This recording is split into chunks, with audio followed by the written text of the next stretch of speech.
নমস্কার বন্ধুরা, সবাই কেমন আছেন? আশা করি খুব ভালো আছেন। আপনাদের আশীর্বাদে আমিও খুব ভালো আছি। কাকুলি ব্লগে আপনাদের স্বাগত জানিয়ে আমার ব্লগটি শুরু করে দিলাম। আজকে বুধবার, যথারীতি আমরা বুধবারে আমিষই খাই, নিরামিষই খাই না। আর দুদিন আগেই দেখেছেন একাদশী দ্বাদশী ছিল, নিরামিষই খাওয়া হয়েছে। তারপরে দুদিন সোম মঙ্গলবার ডিম আর মাছ খেয়েছি। আমার মেয়ের কিন্তু পোষায়নি। রবিবার আমাদের যেহেতু মাংস করা হয়, তো রবিবারে দেখেছেন দ্বাদশী ছিল, ভোগ লাগিয়েছি ঠাকুরকে, সেই ভোগই আমরা খেয়েছি। আমার মেয়ের কিন্তু পোষায়নি, ও একটু চিকেন খুব ভালোবাসে, চিকেন হোক আর মাটন। তো রবিবারও করা হয়নি, সোমবারও করা হয়নি, মঙ্গলবারও করা হয়নি। আজকে বুধবার আর আজকে নিস্তার নেই, আজকে মাংস বানাতেই হবে।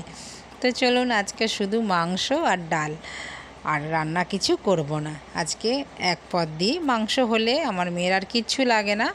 তো আমাদের কিন্তু আবার ডালটা লাগে। শীত গ্রীষ্ম বর্ষা টক ডাল আমাদের ভরসা।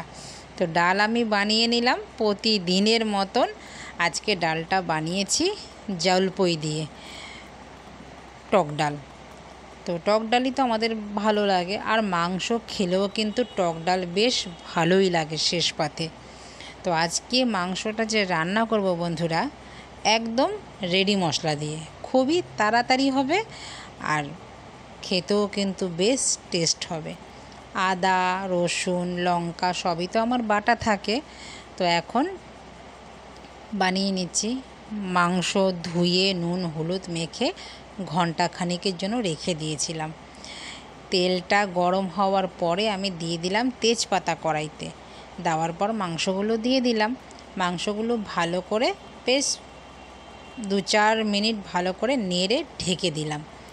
ঢেকে দিয়ে পেঁয়াজগুলো দিয়েও ভালো করে বেশ কষিয়ে নিচ্ছি। মাংসটা না আজকে কষা কষা করব।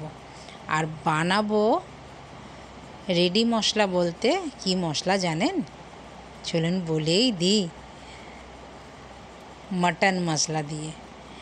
চিকেনের মধ্যে মাটন মশলাটা দিলে পরে খুব ভালো লাগে, গ্রেভিটা তো খেতে বেশি ভালো লাগে। তো মাংস কিন্তু আমি ঢেকে ঢেকে রান্না করলে পরে মোমের মতন মাংস গলে যায়, খেতেও খুব টেস্ট লাগে। এইবার ভাজা ভাজা হয়ে গেছে, তেল একদম ছেড়ে গেছে মাংস থেকে। এবার মশলাগুলো দিয়ে দিলাম কি জানেন? আদা রসুন পেঁয়াজ আর কাঁচা লঙ্কা পেস্ট দিয়ে এবার মাটন মশলা দিয়ে দিলাম। একটা গোটা প্যাকেট দিলাম এখন। আর আগের প্যাকেটটা যে দেখলেন সেটার মধ্যে একটুখানি ছিল, অল্প, সেটাই দুটো মিলে দিয়ে দিলাম। এইবার মাংসটা যতক্ষণ তেল মাংস থেকে না আলাদা হয়ে যাবে ঝোলের থেকে, ততক্ষণ আমি মাংসটা ঢেকে ঢেকে কষাবো।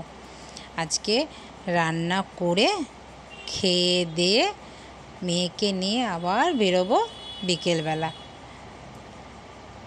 তো দেখুন মাংসটা একদম লাল লাল ঝাল ঝাল তেল তেল মাংস হয়েছে। দেখুন, দেখতেই এত সুন্দর যে লাগছে, দেখেই জিভে জল চলে আসছে। খেতে কীরকম হবে বন্ধুরা? অসাধারণ খেতে লাগে এই মাটন মশলা দিয়ে চিকেন রান্না করলে। আপনারাও একদিন রান্না করে খেয়ে দেখবেন, অসাধারণ লাগে খেতে। এই রান্নাটা, এই মাংসটা রুটি পরোটা লুচি ভাত যাতে খাবেন। এমনও কি যদি খিচুড়ি করেন, খিচুড়ির মধ্যে এরকম কষা কষা মাংস খেয়ে দেখবেন, অসাধারণ লাগবে। দেখুন মাংস কিন্তু আমার একদম হয়ে এসেছে। আর 5 থেকে 7 মিনিট ভালো করে কষাবো। দেখুন, আমি যেহেতু ঢেকে ঢেকে রান্না করেছি, মাংস একদম গলে তার লেগ পিসের হাড়ও বেরিয়ে গেছে, ডাম্বেল পিস হয়ে গেছে। দেখুন, নুন টুন সব ঠিক করে দিয়ে দিয়েছি, চেখে দেখেও নিলাম। মাখার সময় যে নুনটা দিয়েছি সেই নুনটাতেই আমার হয়ে গেছে। দেখুন মাংস আমার রেডি, জিভে জল আনা মাংস। চলুন খাওয়া দাওয়া করে রেস্ট নিয়ে বেরিয়ে পড়েছি লেক মলের উদ্দেশ্যে। লেক মলে এসে ঢুকে দেখি ওহ, এত সুন্দর লেক মলটা সাজিয়েছে না, দেখুন। 10 মিনিট দাঁড়িয়ে একটু দেখলাম আর উপভোগ করলাম, এত সুন্দর। এই লেক মলে আসলে না মনটাও না ভালো হয়ে যায় জানেন বন্ধুরা। আজকে স্মার্ট বাজারে যাব আর একটু কেনাকাটা করব, জানেন কি, পুজো আসছে তো, মেয়ের বায়না মেটাতে একটু নেব চিজ, মেয়োনিজ, এগুলোই নেব। গ্রোসারির মাল মোটামুটি ঘরে আছে, তো নিয়েছি। এবার চলুন, একদম 5 তলায় ফুড কোর্ট আছে, সেখানে যাই। এত হাঁটতে লাগে, এই হাঁটতে হাঁটতে প্রচণ্ড খিদে পেয়ে যায়। তো এখন একটু না খেলে বাড়ি অবধি আর পৌঁছাতে পারবো না এত মাল নিয়ে। বার্গার অর্ডার দিয়েছে মেয়ে, চিকেন বার্গার খেয়ে তারপরে যাব বাড়ি। চলুন এখন নিয়ে নিই, ওয়েট করছি যতক্ষণে দেবে।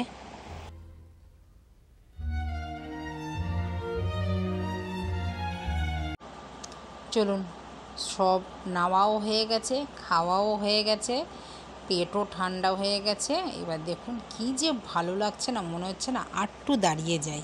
দেখুন কি সুন্দর একটা দুর্গার মূর্তি দিয়ে লাইটিং করে, এত ভালো লাগছে চারিদিকটা। এখানে পুজোর সময় আসলেও না খুব ভালো লাগে জানেন বন্ধুরা, বেশ মনটা ভালো হয়ে যায়। বাড়ি চলে এসেছি, এবার আমার গোপাল সোনাকে পুজো দিয়ে নিই। আমার তো পেট ভরেছে, আমার গোপালের তো পেট ভরেনি। গোপালকে মিষ্টি দিয়ে পুজো দিয়ে চলুন এবার গ্রোসারির মালগুলো একটু গুছিয়ে নিই। এটা না গোছালেই তো আবার কাজ, এটা যেন বিশাল বড় একটা কাজ। আনা একটা কাজ, আবার গোছানো আরেকটা কাজ, জায়গাটা জায়গায় রাখা, তাই না বলেন বন্ধুরা। প্রচুর চাই। একটা চিজ নিয়েছি, আমার মেয়ে তো চিজ খুব ভালো খায়, আর অনেক রকমের মানে রান্না করে দেই, তো তাতে একটু চিজ দিলে পরে বেশ ভাল লাগে। তো এই যে 3 রকমের মেয়োনিজ, আপনাদের সাথে তো আগেও শেয়ার করেছি আমি, এই 3 রকম মেয়োনিজ দিয়ে 100 রকমের স্ন্যাক্স আইটেম বানানো যায়। আর নিয়েছি অল্প একটু মটরশুঁটি। এখনও আমাদের এখানে না মটরশুঁটি ওঠেনি, আমি তো বাজারে দেখিনি, আমি তো বাজার হামেশাই যাই, দেখিনি এখনও। তো নিয়ে নিলাম, শীতকালে সবজি মটরশুঁটি, মানে এটা টাটকাটা খাওয়াটাই বেশি ভালো লাগে। কিন্তু ভাবলাম আমি নিলাম কেন জানেন, যদি পুজোর সময়, পুজো তো আর বেশি দিন নেই, যদি একটু কোনো দিন ফ্রাইড এগস রান্না করি, একটু মটরশুঁটি না দিলে না ভালো লাগে না। আবার পিচ পোলাও যদি করি সেটাও কিন্তু খুব ভালো লাগে, তার জন্য লাগবে মটরশুঁটিটা। তো নিয়ে নিলাম অল্প, বেশি নিইনি, অল্পই নিয়েছি। চিনি নিয়েছি আর সামান্য একটু মশলাপাতি নিয়েছি, ময়দা নিয়েছি। এবার এগুলোকে সব গুছিয়ে রাখতে হবে। এখনই গুছিয়ে রাখলে তবে আমার কালকে যে কাজ আবার করব একটু কম হবে। কালকে আবার ঠাকুর ঘরটাকে পরিষ্কার করব। পুজো চলে এসেছে, এমনি তো আমার সব ঘর পরিষ্কার হয়ে গেছে, আর কিছু কাজ বাকি নেই। এইবার পুজোর সময় ভালো মন্দ রান্না করা, ঠাকুর দেখা, খাওয়া। মেয়ের স্কুলও ছুটি পড়ে যাবে সোমবার থেকে। লেক মার্কেট থেকে আসছিলাম, নিচে দেখি এরকম পানি ফল অনেক নিয়ে বসেছে, তো নিয়ে নিলাম 500। বেশ ভালো টাটকা, মনে হচ্ছে বিকালেই তুলে নিয়ে এসছে। দেখুন বন্ধুরা, আপনারা কী নামে এটাকে চেনেন? আমি তো পানি ফলই বলি, আমরা এই নামেই চিনি। অনেকে আবার শুনেছি সিঙ্গারা বলতে, হয়তো তাই। তো চলুন, আমি একটু বিনস নিয়েছি, একটু শসা, তেঁতুল আর গন্ধরাজ লেবু, ক্যাপসিকাম। তো চলুন এগুলো গুছিয়ে নিই। তো ব্লগটি আমি এখানেই শেষ করছি, দেখা হচ্ছে শিগগিরই নতুন একটি ব্লগে। আর ভিডিওটা যদি ভালো লেগে থাকে বন্ধুরা, লাইক কমেন্ট শেয়ার করে দেবেন। চলুন, আসার পথে একটু চপ নিয়ে এসেছি, এখন খেয়ে নিই। তো সবাই ভালো থাকবেন, সুস্থ থাকবেন। শিগগিরই দেখা হচ্ছে নতুন একটি ব্লগে। আর চ্যানেলটিকে সাবস্ক্রাইব করে রাখবেন যারা আমার চ্যানেলে নতুন আছেন। নমস্কার, সবাই ভালো থাকবেন, সুস্থ থাকবেন, টাটা।